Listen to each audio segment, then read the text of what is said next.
The market was a very busy place. Men shopped for their families, and peddlers hawked their goods and services. Some, like the tea shop, had their own stalls. With such a big urn and so many trays of cups, it had to stay in one place. Tea boys ran back and forth into the labyrinth of the marketplace, carrying tea to customers who couldn't leave their own shops, then running back again with the empty cups. "I could do that," Parvana whispered. She'd like to be able to run around in the market, to know its winding streets as well as she knew the four walls of her home. Her father turned to look at her. "I'd rather see you running around the schoolyard." He turned around again to call out to the passing men. "Anything written, anything read, Pashto and Dari, wonderful items for sale." Parvana frowned. It wasn't her fault she wasn't in school. She would rather be there too, instead of sitting on this uncomfortable blanket, her back and bottom getting sore. She missed her friends, her blue and white school uniform, and doing new things each day. History was her favourite subject, especially Afghan history.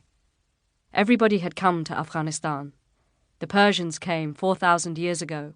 Alexander the Great came too, followed by the Greeks, Arabs, Turks, British, and finally the Soviets.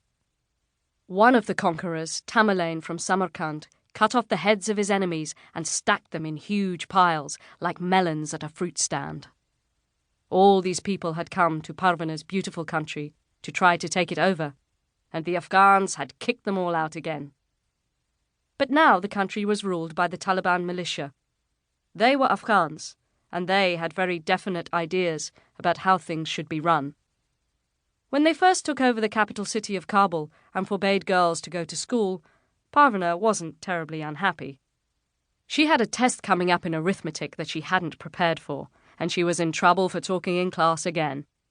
The teacher was going to send a note to her mother, but the Taliban took over first. "What are you crying for?" she had asked Nuria, who couldn't stop sobbing. "I think a holiday's very nice." Parvana was sure the Taliban would let them go back to school in a few days. By then her teacher would have forgotten all about sending a tattletale note to her mother. "You're just stupid," Nuria screamed at her. "Leave me alone."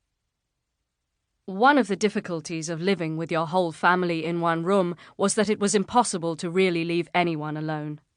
Wherever Nuria went, there was Parvana, and wherever Parvana went, there was Nuria. Both of Parvana's parents had come from old respected Afghan families. With their education they had earned high salaries. They had had a big house with a courtyard, a couple of servants, a television set, a refrigerator, a car. Nuria had had her own room. Parvana had shared a room with her little sister, Mariam. Mariam chatted a lot, but she thought Parvana was wonderful. It had certainly been wonderful to get away from Nuria sometimes. That house had been destroyed by a bomb. The family had moved several times since then. Each time they moved to a smaller place. Every time their house was bombed, they lost more of their things. With each bomb, they got poorer. Now they lived together in one small room.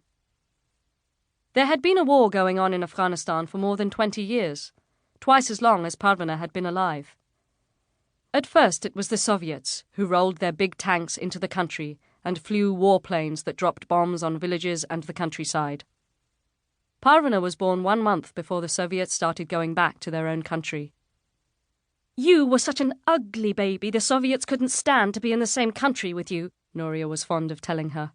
"They fled back across the border in horror as fast as their tanks could carry them." After the Soviets left, the people who had been shooting at the Soviets decided they wanted to keep shooting at something, so they shot at each other. Many bombs fell on Kabul during that time. Many people died. Bombs had been part of Parvana's whole life. Every day, every night, rockets would fall out of the sky and someone's house would explode. When the bombs fell, people ran. First they ran one way, then they ran another, trying to find a place where the bombs wouldn't find them. When she was younger, Parvana was carried. When she got bigger, she had to do her own running.